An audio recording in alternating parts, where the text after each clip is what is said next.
Mais quand tu enlèves les idoles et que tu ne crois pas aux idoles, en quoi tu peux croire? C'est un Dieu imaginé, c'est un Dieu fantasmé, c'est un Dieu euh, qui nous donne une façon de croire en un être qui est sur un trône assis, qui est sur son trône, il est sur l'eau. C'est un Dieu qui, nous comprenons qu'il tient, qu'il a une main, qu'il observe, qu'il a des yeux, qu'il marche, il a des pieds, avec une forme, avec une démarche, avec une vision, avec les noms. Et je voudrais maintenant vous dire ce que enseigne vraiment le tawhid de l'islam révélé, de l'islam original, de l'islam professé par le prophète de Dieu et de l'islam professé bien sûr par Moïse et par Jésus, et l'islam compris à travers celui qui est l'imam al-Muttaqin.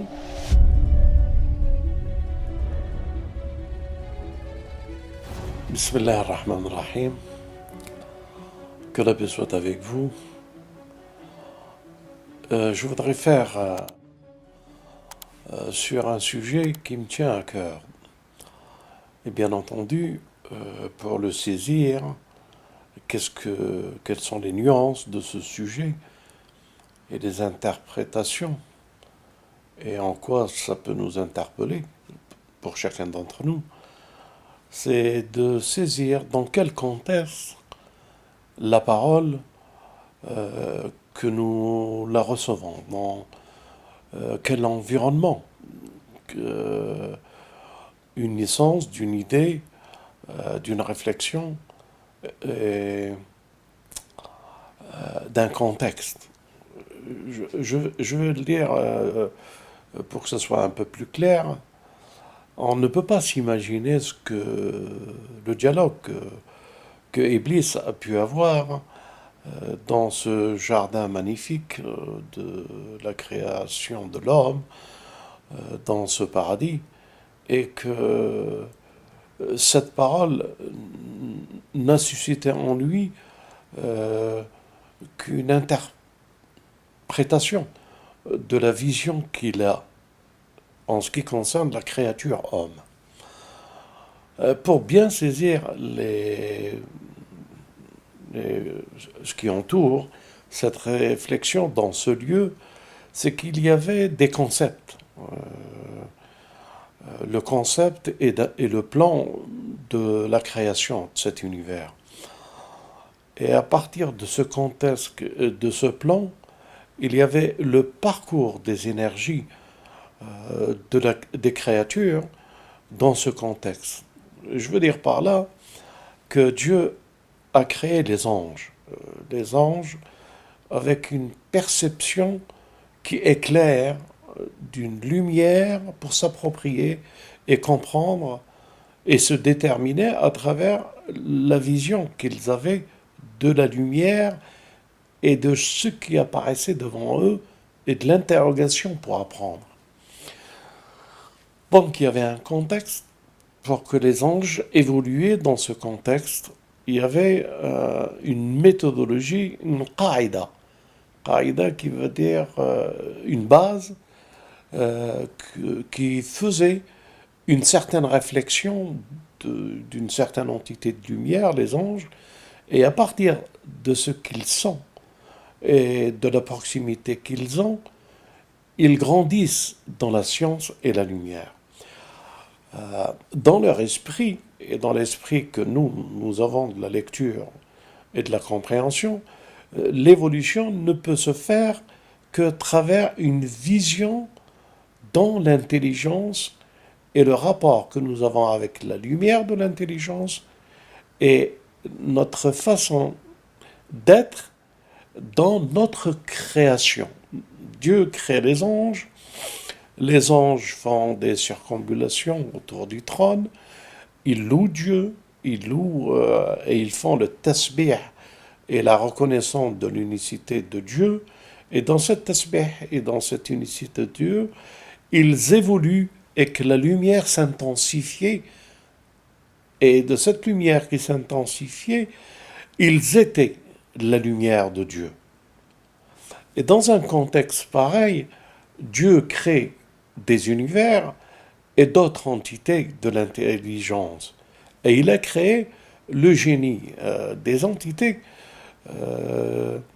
qui ne peuvent être définies aujourd'hui que quantiques, dans l'infiniment petit, à l'extrême de l'infiniment petit qui ne peut pas être perçu que par eux-mêmes, ces énergies.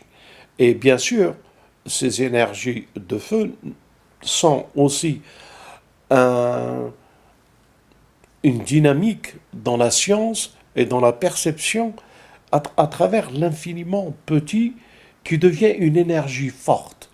Prendre de la puissance par une énergie de feu devient une extrémité d'une entité qui s'appelle El Gène de se développer en allant en plus dans la grandeur.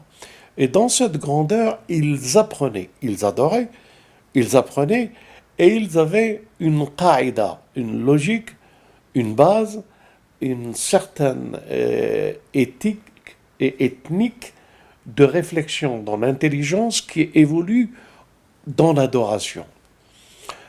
Et ce système était avant l'existence de la créature homme. Il était établi et que chacun, dans son royaume ou dans le monde du royaume de Dieu, il y avait des entités angéliques et qu'ils apprenaient par leur proximité et leur lumière. Il y avait une entité quantique qui était la science de l'infiniment petit pour se réaliser dans la grandeur de la connaissance et de la science. Si vous avez bien ceci, et vous avez bien analysé et compris que ce sont ces enjeux que les personnalités se font à travers ces enjeux et cet environnement. Et là, une nouvelle entité, une nouvelle création, une nouvelle créature, que elle apparaît dans la terre de ce paradis, de ce contexte et de cet environnement, et elle apparaît en tant qu'entité de terre qui n'était que des particules infiniment petites mais unies et rassemblées dans cette unité de ce que pouvait être un homme avec une âme et un esprit, et qui n'avait plus le même contexte, ni les mêmes réalités de la science de l'Jinn, ni la même réalité de la science de la lumière des anges. Et cette entité que Dieu a choisie pour le représenter, il lui a insufflé en lui, c'est-à-dire en notre Père Adam, de son esprit, pour qu'à partir de cet esprit naîtra l'esprit, la parole, la connaissance et la science. Et lorsque les anges disaient « Pourquoi tu crées sur cette terre quelque chose qui pourra être une perturbation avant une élection, et que l'esprit était la grandeur, parce que c'est l'esprit, à partir de cet esprit, dans cette âme, dans ce corps, que Dieu a ordonné aux anges et à toutes les entités qui étaient présentes de se prosterner. Et exceptionnellement, une a refusé. Et en refusant, elle a dit « Parce que tu m'as séduit, je les séduirai ». Donc, il faut que vous compreniez quelle est cette séduction et dans quoi la séduction est un défi qui veut, Iblis, retourner sur l'homme. Donc, cette séduction était que dans cet environnement, dans l'énergie de la science et de la connaissance et le développement de cette énergie qui permettrait une supériorité dans cet endroit, de penser que ce sont les efforts et ce sont les intelligences acquises par l'expérience par le temps, qu'ils donneront le meilleur résultat par sa propre adoration et son effort. Et de ce fait, il a oublié Iblis, mais pas les anges, puisque les anges ont dit, nous n'avons de science que ce que tu nous enseignes, tandis qu'Iblis, il aurait pu dire le contraire, que je n'ai de science que par l'effort que tu m'as donné, que j'ai cru que cet effort venait de moi, et que je suis arrivé au résultat où je suis, c'est par cette séduction de l'effort que j'ai mis en exercice en t'adorant que je suis arrivé là où je suis. Donc, Iblis aurait dit le contraire de ce que les anges ont dit. Les anges ont dit, nous n'avons pas d'autre science que ce que tu nous as enseigné, mais Iblis, en formulant qu'il vaut mieux que l'homme, c'est-à-dire qu'il a quelque chose qui se détache dans la particularité de son énergie et de son laboratoire de mise en pratique de toute cette science, que lui pensait qu'il est arrivé. Donc, la séduction, c'est la séduction du moi et de la compréhension de l'énergie du moi qui a fait une particularité de ce que je suis et de ce que je peux être. Et dans ce que je suis et ce que je peux être, devient une autre réalité qui est la réalité, la vraie, l'unique du Créateur. Il s'est permis de s'associer à sa réalité par rapport à la réalité du Créateur.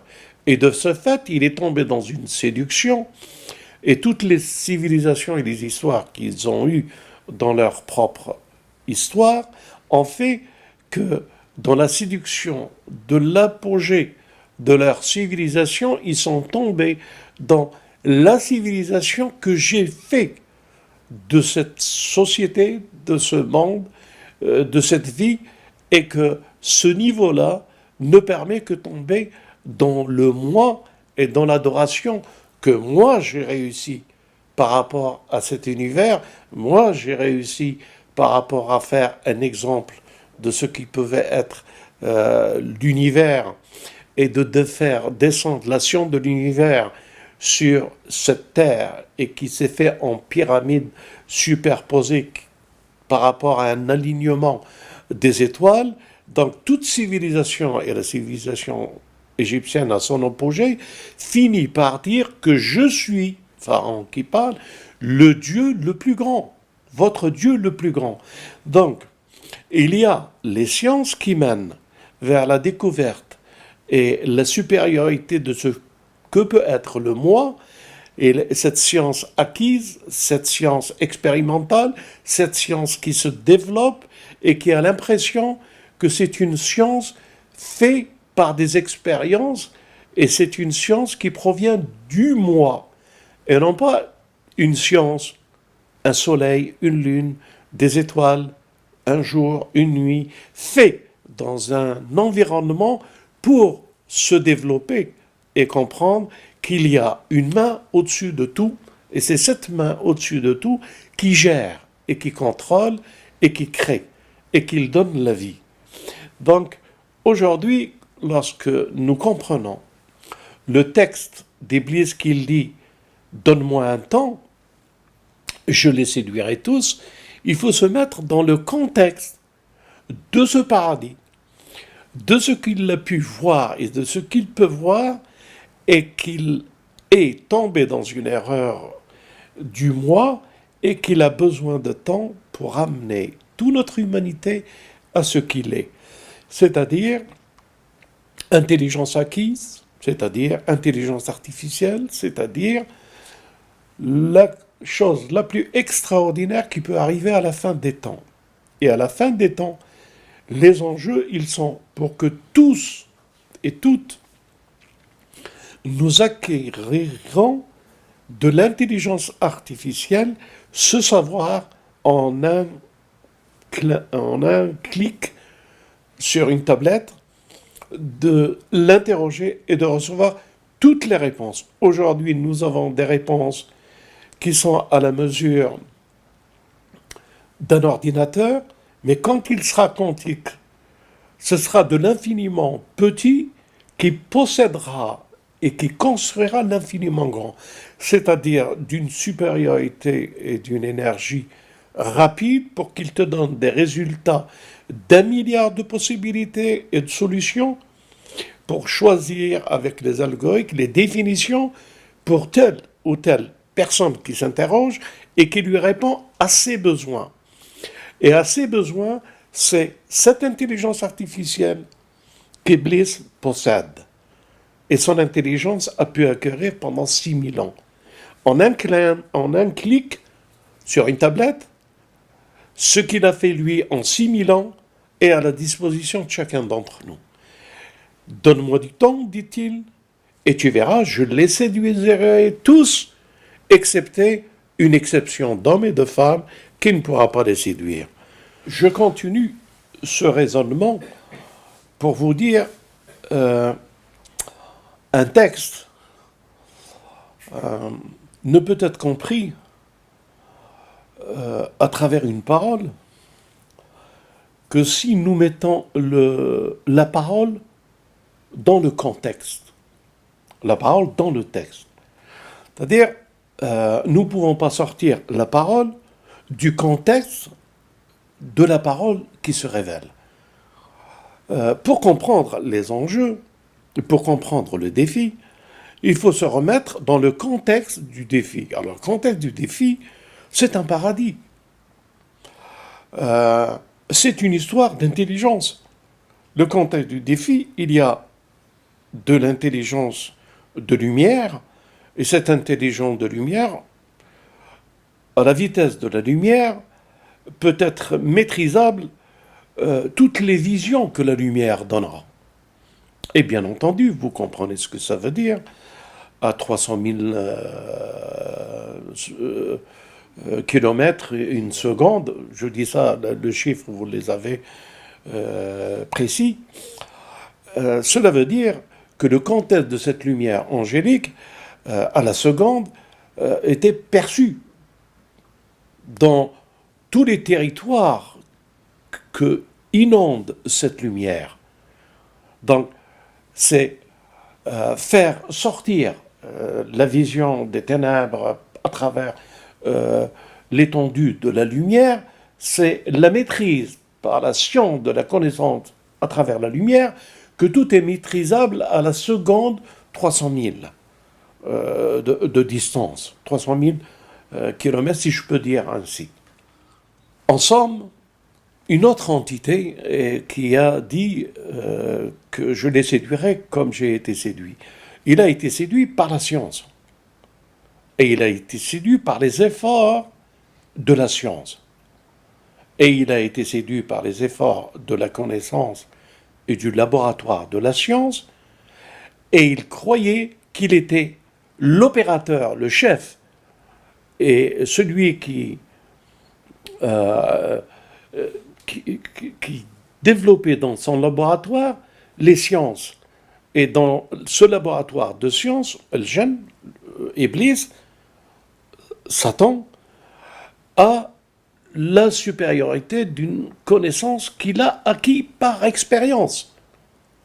Quand on comprend ça, et qu'on comprend qu'il lui a fallu un temps de 6000 ans, un laboratoire de recherche, de réflexion et d'intelligence sur l'intelligence acquise, que nous disons aujourd'hui par l'intelligence de ce que peut être le quantum bientôt, lorsqu'il sera, et vous connaissez les dernières informations, les milliards qui vont être injectés par le président, et de pouvoir faire des recherches, des analyses, et de pouvoir mettre en évidence cet ordinateur quantique.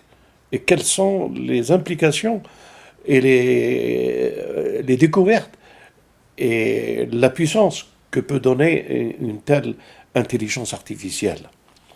En somme, Iblis l'avait.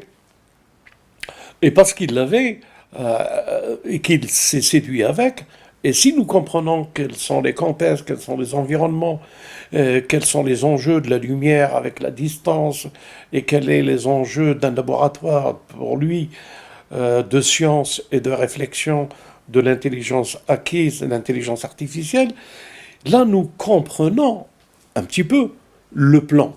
Le plan que tout est géré, où tous les enjeux sont les entités de l'intelligence.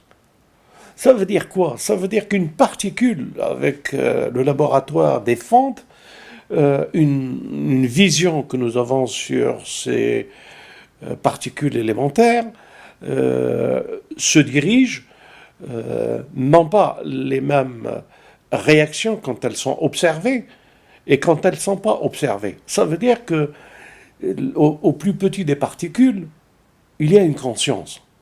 Et tous les enjeux, toutes les réflexions, toutes les civilisations, tout le monde où nous sommes, c'est par rapport aux différences des enjeux et de l'intelligence. L'Occident, il est ce qu'il est dans les rapports de la puissance et de la connaissance, de ces intelligences et de cette puissance dominatrice.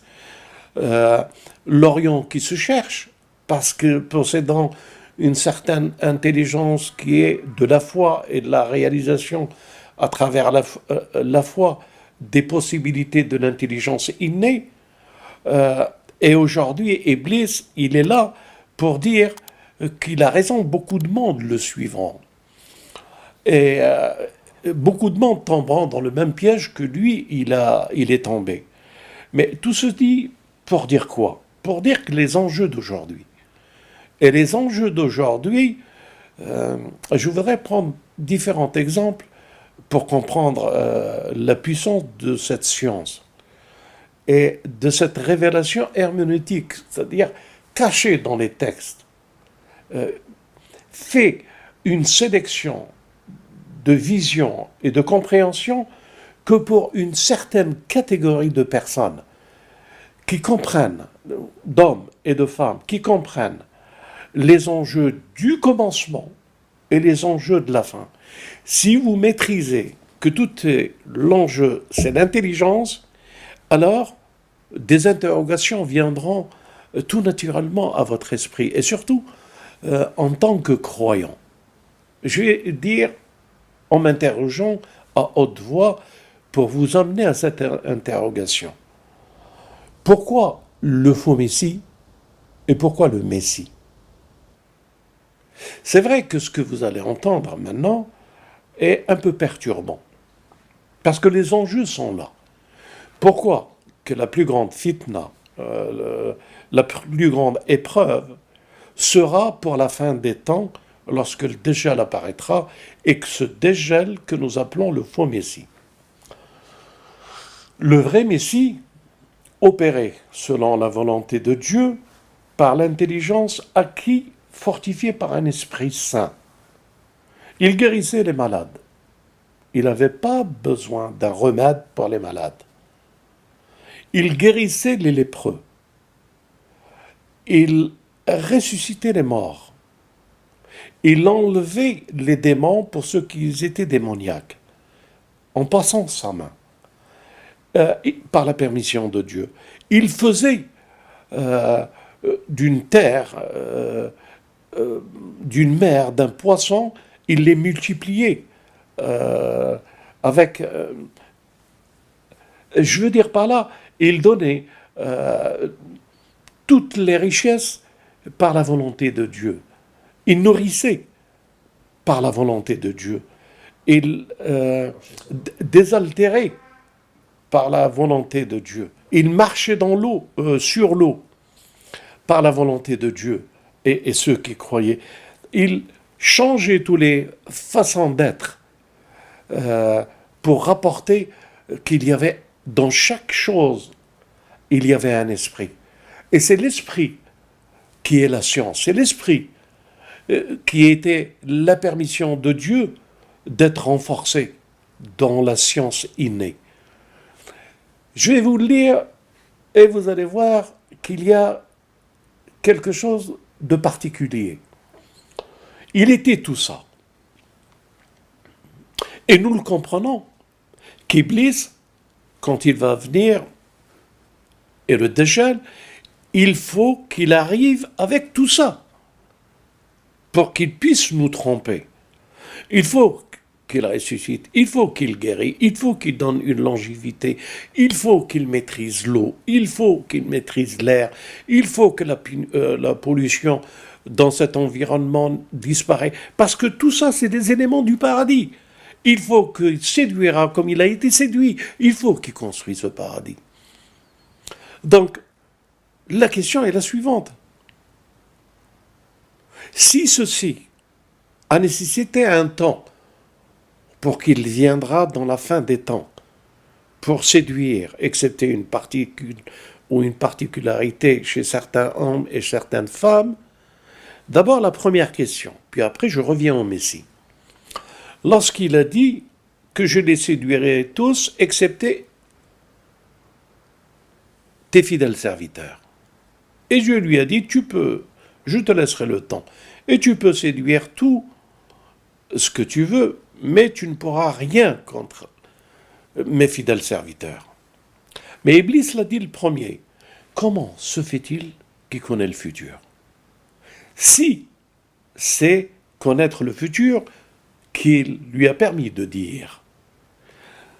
Mais je vous mets, il veut travailler pour le futur jusqu'à une dimension, mais les personnes que Dieu protégera et élira dans le futur et dans le temps qu'il a demandé, c'est des personnes, il a appris ça lorsqu'il a refusé d'obéir et de se prosterner. Dieu lui a dit, pourquoi tu ne te prosternes pas? Est-ce que tu crois que tu fais partie de ceux qui sont élevés, de ceux qui sont les aliyin, les plus grands, qui sont élevés? Donc Dieu, quand il lui a dit pourquoi tu ne te prosternes pas, tu crois peut-être que tu fais partie de ceux qui sont grands. Iblis a appris qu'il y a une grandeur dans l'homme. Il y a des hommes et des femmes qui appartiennent à Dieu et qui n'ont pas quitté d'Ayota le vrai tawhid de la reconnaissance de l'unique, et qu'ils se remettent à lui et qu'ils ont confiance en lui et qu'ils marchent avec lui. Et Iblis l'a su au paradis en lançant ce défi. C'est pour ça qu'il dit, excepté ces personnes que tu as choisies, excepté tes fidèles serviteurs. En somme, si nous devons encore appuyer cette réflexion dans ce lieu, Iblis, il a dit, excepté tes fidèles serviteurs. Et excepté tes fidèles serviteurs, cela sous-entend ou donne des nuances de réflexion et de compréhension à travers une intelligence acquise. Est-ce que ila ibadika al-mukhlisin, excepté tes fidèles serviteurs, veut dire je ne pourrai pas les séduire. C'est-à-dire, je n'ai aucun pouvoir sur ces personnes-là. Le développement que nous avons fait, ces personnes-là, c'est parce qu'ils sont des muwahidin, des gens qui font l'unicité de Dieu la plus parfaite. Donc, est-ce qu'il ne peut pas parce qu'ils ont ça? C'est vrai aussi. Ils ont ça, il ne peut pas. Ou est-ce qu'il ne peut pas? Et c'est vrai aussi, et il ne pourra pas, excepté tes fidèles serviteurs, c'est le pouvoir d'exercer une séduction. Il ne peut pas le faire sur eux. Ou est-ce que, excusez-moi l'expression, je les connais, tu me les as désignés comme étant les plus grands, je ne peux pas parce qu'ils ont fait le grand tawhid, ou c'est une chose classée dans son esprit ou dans son intelligence. Dieu l'a dit, il ne peut pas, et bien de ce fait, ça lui donne une certaine admiration et respect pour un groupe d'hommes et de femmes, et qu'il les respecte. Et je vous dis tout de suite, cela aussi est vrai. Il les respecte et il n'a jamais essayé de les séduire. Et c'est ce qu'il dit. Mais la preuve en est, que notre bien-aimé, je vais le dire, ça va sortir pour ceux qui ne comprennent pas, le Messie, le messager de Dieu, Moïse, il a du respect pour eux. Qu'est-ce que ça veut dire, il a du respect pour eux? Oui, il a du respect pour eux parce qu'il ne cherchera pas à les séduire. Parce qu'il sait qu'il ne peut pas les séduire. Parce qu'ils sont ma'soumines. Les prophètes et leurs descendants, les asbat. Les asbat qui veut dire nos imams. C'est vrai qu'il ne va pas vers eux. Il a du respect pour eux. Et il ne va pas s'amuser avec eux. Il sait que c'est peine perdante.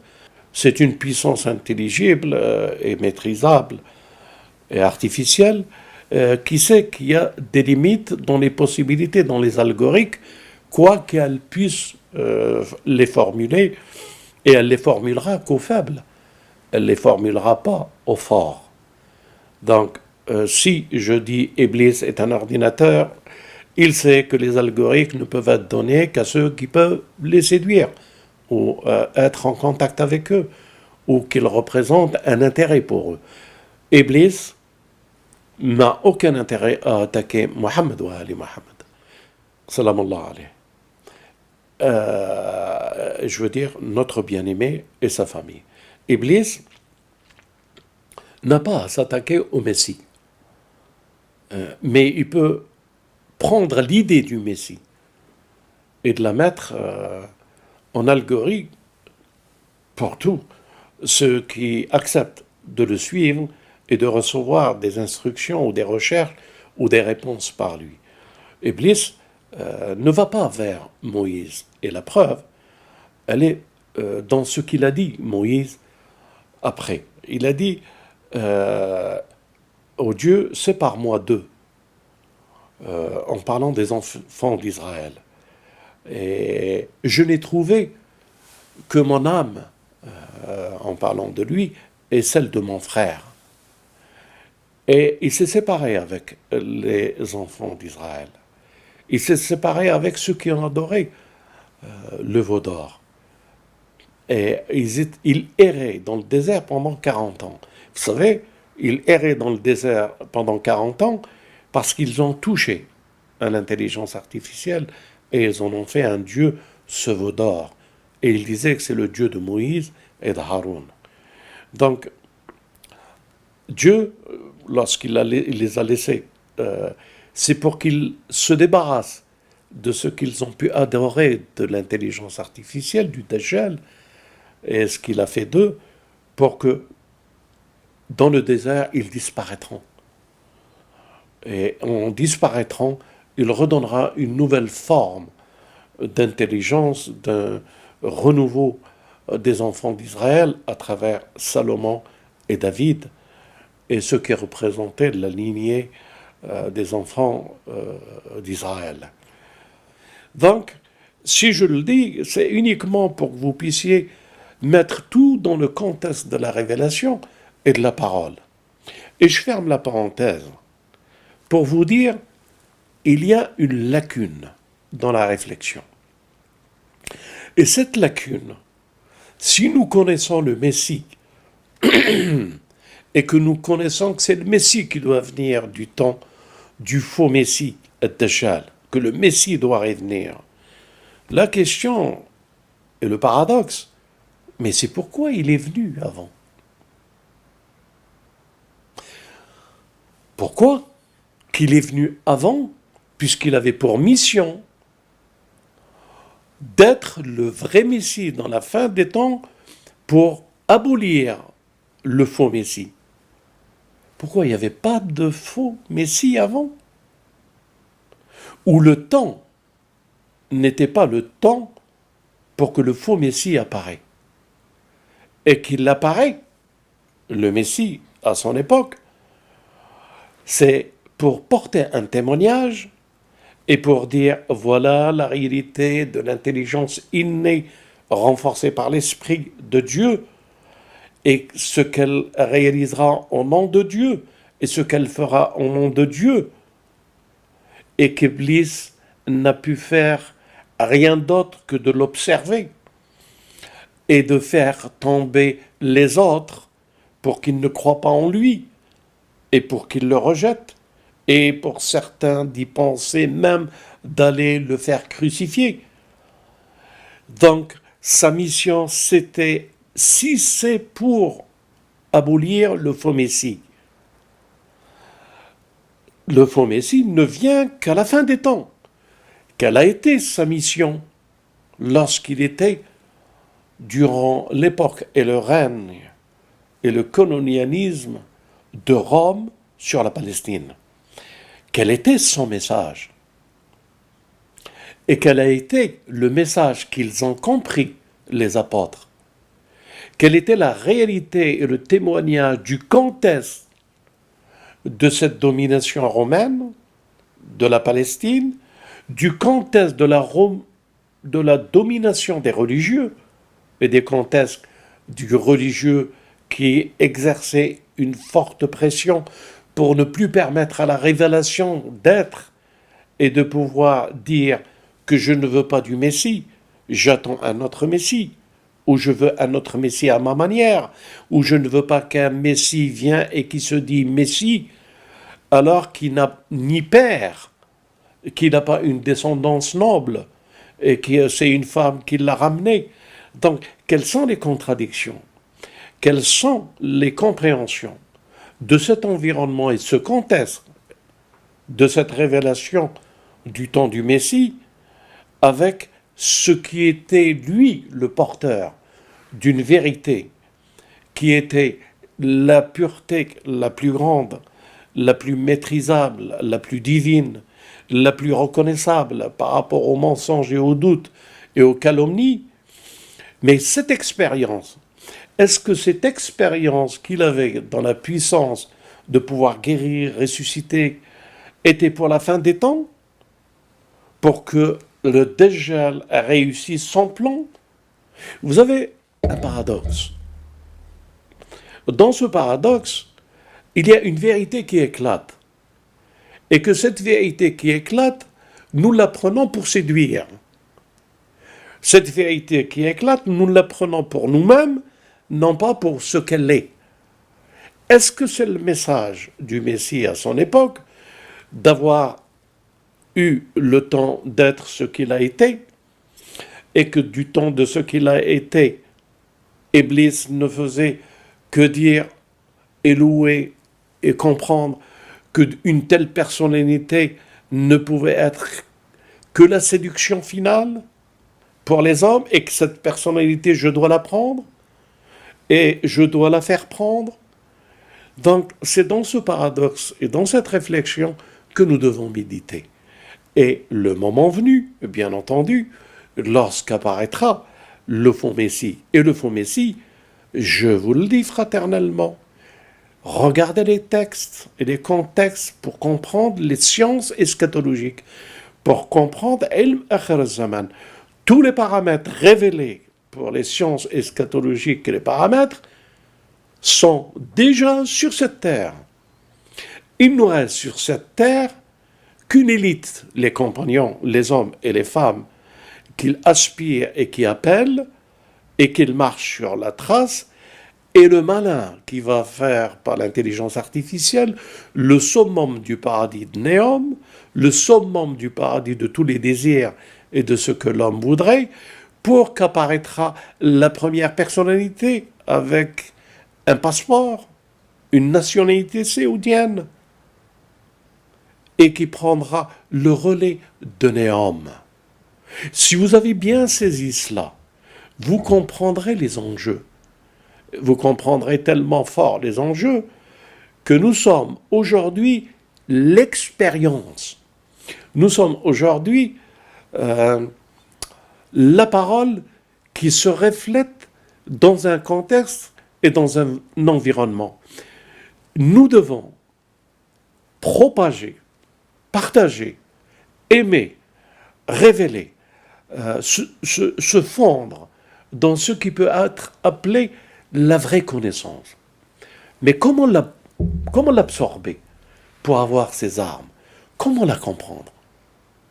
Et je me plais de partager avec vous l'esprit de la révélation. Et l'esprit de la révélation mis sur la traduction, la parole du livre de Dieu, du messager de Dieu et de l'imam al-Muttaqin. Et qu'est-ce qui nous apprend l'imam, notre imam, l'imam al-Muttaqin, Ali alayhi salam, qu'est-ce qui nous apprend de stupéfiant et de fort? Il nous apprend qu'est-ce que ça veut dire le tawhid. Allez consulter les chrétiens, les juifs, les musulmans. Demandez-leur qu'est-ce que c'est que le tawhid. Ils vont nous expliquer que le tawhid est, comme l'a été la révélation dans l'islam et dans toutes les révélations, dans les 10 commandements, tu ne te feras pas d'autre Dieu devant ma face. Tu n'auras pas d'autre Dieu sculpté qui me représente.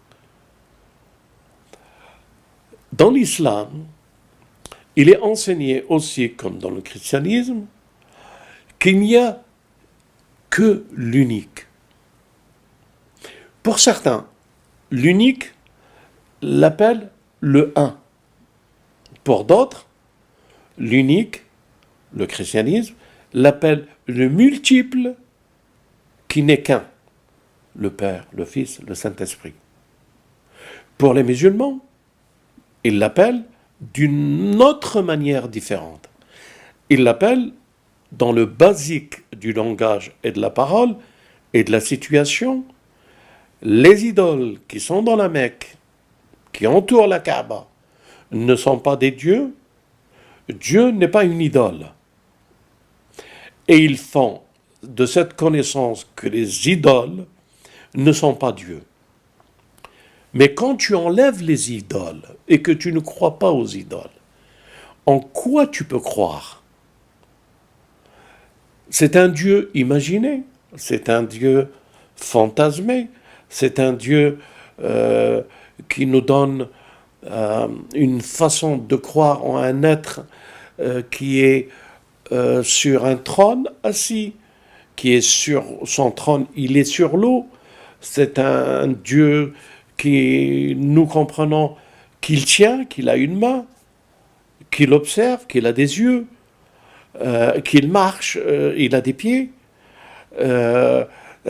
avec une forme, avec une démarche, avec une vision, avec les noms.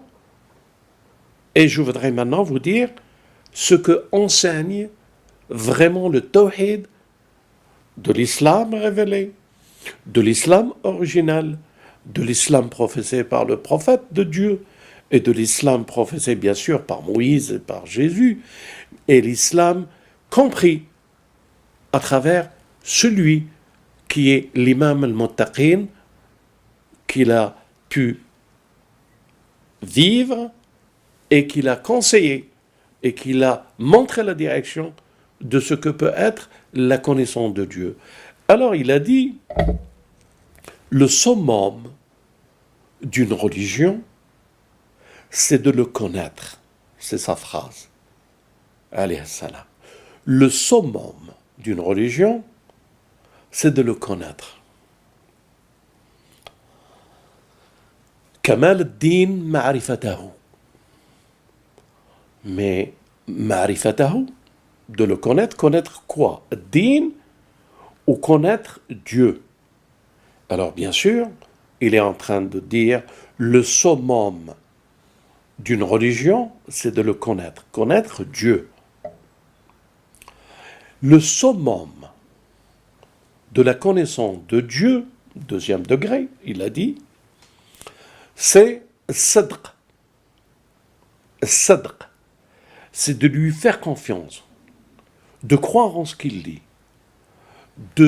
d'être uniquement, de croire uniquement en ce qu'il dit et d'être uniquement ce qu'il veut de nous, lui faire confiance, marcher avec lui, de dépendre que de lui, de naître, être et de faire que ce qu'il veut, de s'interdire tout ce qu'il nous a interdit et de se recommander tout ce qu'il nous recommande.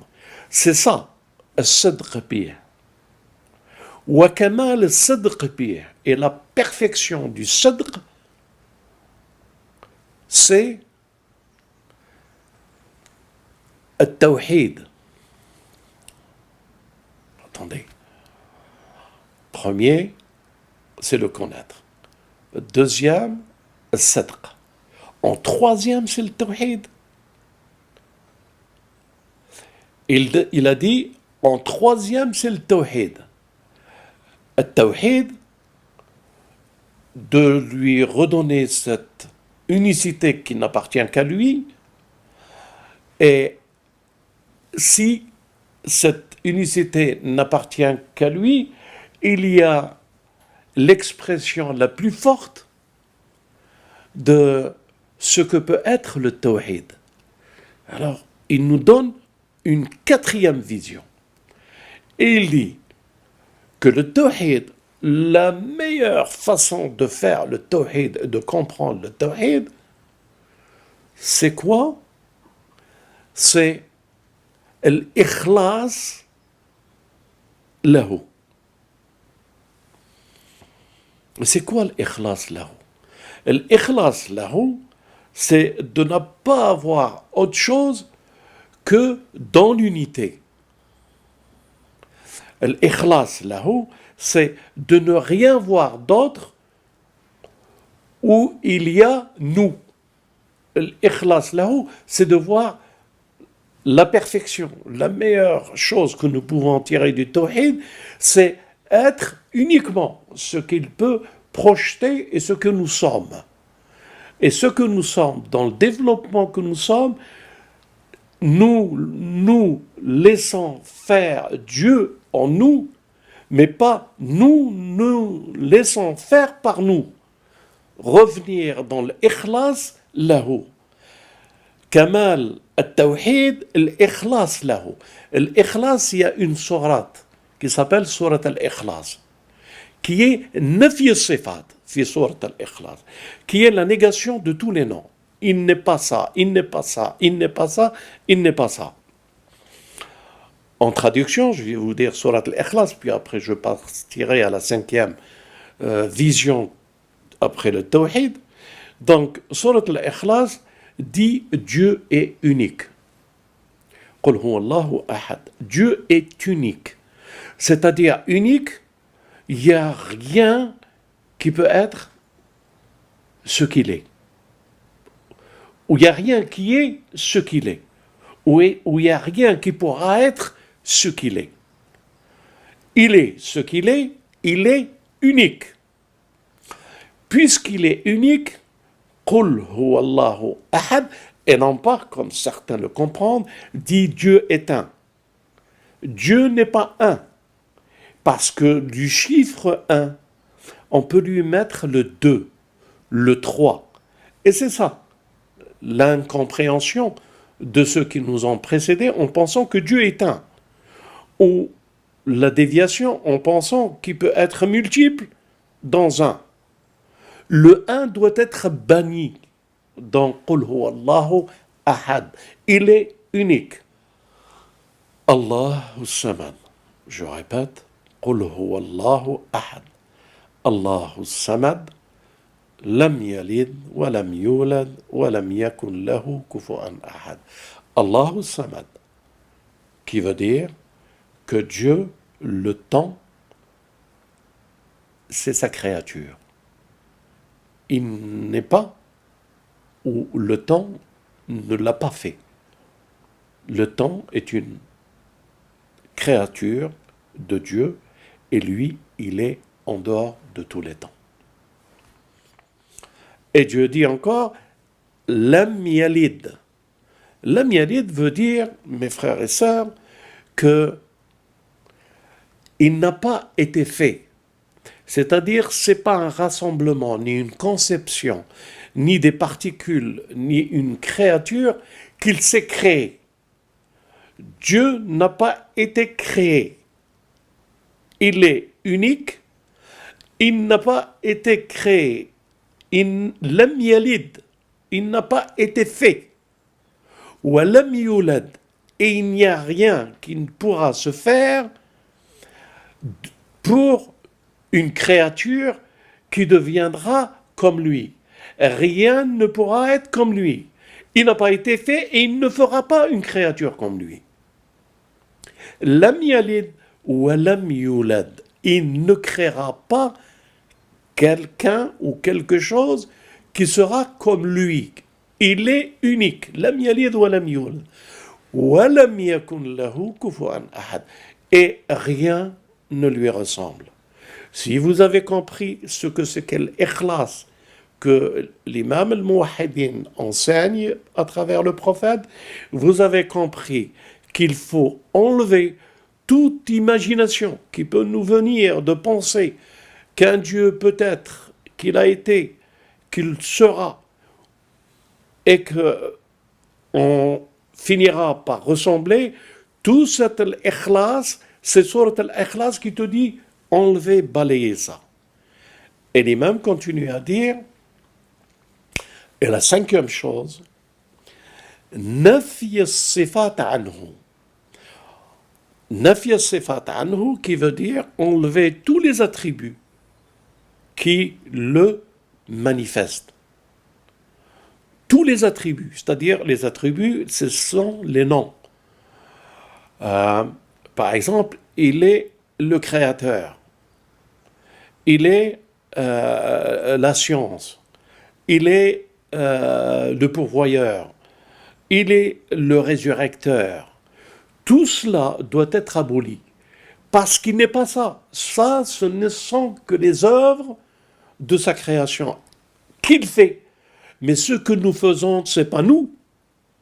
Ce qu'il est. Qu'est-ce qu'il a été avant qu'il soit le créateur de l'univers? Il était. Donc, il a créé. C'est pas son nom qu'il a créé, c'est ce qu'il est qui est réellement le secret de ce qu'il est. Mais ce qu'il a fait ne représente pas ce qu'il est. Il est le résurrecteur. Il faut qu'il y ait des morts pour qu'il les ressuscite. Mais avant qu'il est mort, il était Dieu. Avant qu'il ressuscite, il était Dieu. Avant qu'il donne la vie, il était Dieu. Il est le pourvoyeur. Avant qu'il soit le pourvoyeur, il était Dieu. Le pourvoyeur, le terme, le nom, les qualificatifs que nous pouvons donner, les 99 noms, ne sont que des attributs de fonction. La fonction n'est pas Dieu, ce n'est qu'une fonction. Donc l'imam dit, nafi as-sifat anhu, abolir tous les noms de ce qui peut nous faire comprendre qui il est. Donc, les muwahhidin, ceux qui reconnaissent dans la fin des temps la reconnaissance, énergie, puissance de ce que Dieu a fait d'eux, c'est de cet esprit, de cette connaissance, ils savent réellement ce que c'est l'unicité de Dieu. Ils connaissent que les attributs de Dieu ne sont pas Dieu. Et ils comprennent que les pièges, ce sont lorsqu'on s'accapare ces attributs et qu'on les imagine pour en faire des dieux. Le vrai témoin, c'est celui qui reconnaît qu'il n'y a pas d'autre divinité que lui. Hu. La ilaha illa hu. Et pourquoi je vous dis ça?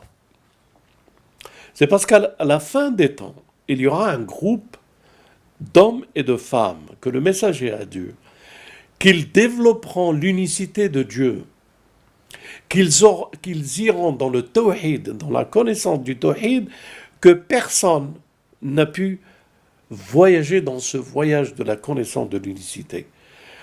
Ils connaîtront à travers l'unicité la science du commencement et la science de la fin.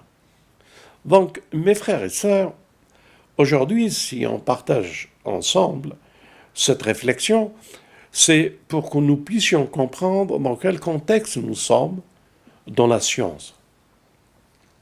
Et quel est le rapport que nous avons dans la science de l'unicité.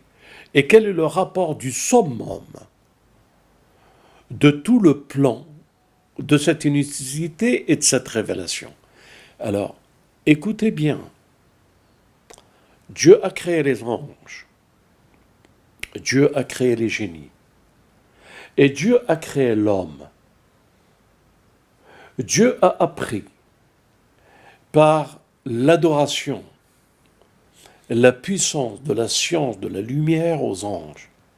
Il a appris par le laboratoire de l'expérience et de la connaissance le développement de la science acquise et du savoir par l'expérience et la puissance énergétique.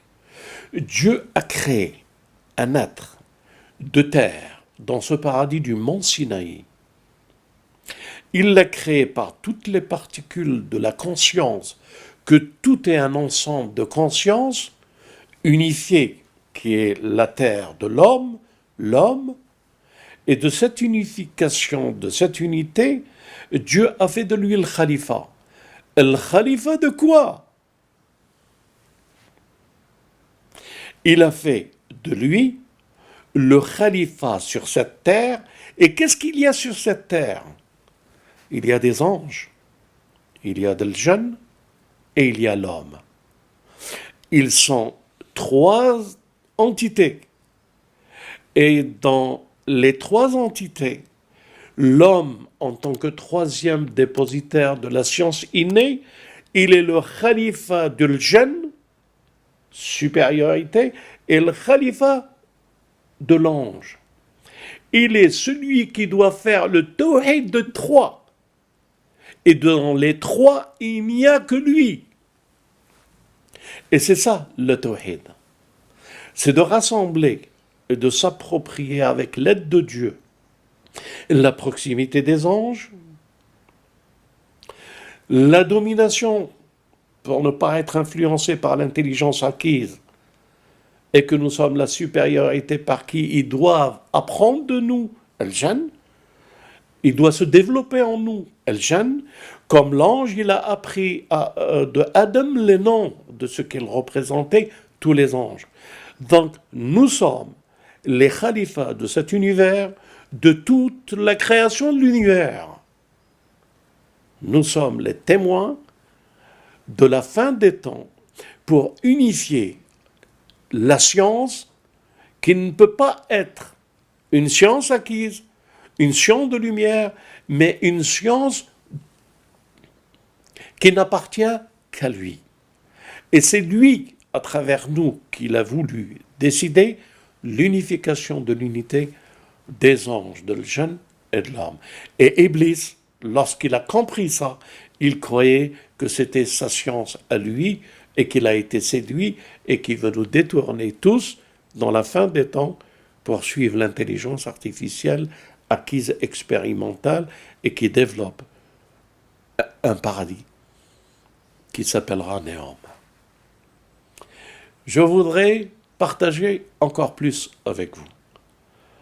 Mais déjà, mes frères et sœurs, tous les prophètes, du premier jusqu'au dernier, ils ont été missionnés pour développer et remettre l'unicité de Dieu et le tawhid aux communautés qui étaient dans l'injustice. Et cette injustice du développement de ces intelligences que nous sommes les témoins pour leur rappeler notre identité et la puissance qu'a mis Dieu dans les messagers, dans Muhammad, Allahumma salli ala Muhammad wa ali Muhammad, et de sa famille. Et que la paix soit avec tous les anges, tous les envoyés, et notre bien-aimé. Et que la paix soit avec les deux orphelins qui doivent venir, le Messie et le Mahdi. Que nous sommes leur porte-drapeau et que Dieu nous assiste de là où nous sommes à en témoigner et de dire que les enjeux, c'est l'intelligence et la proximité de son tawhid qu'il le formule La ilaha illallah, shahid Allah wa rasulah wal malaika, la ilaha illallah. À très bientôt pour, Inch'Allah, un autre développement. Salam alaikum.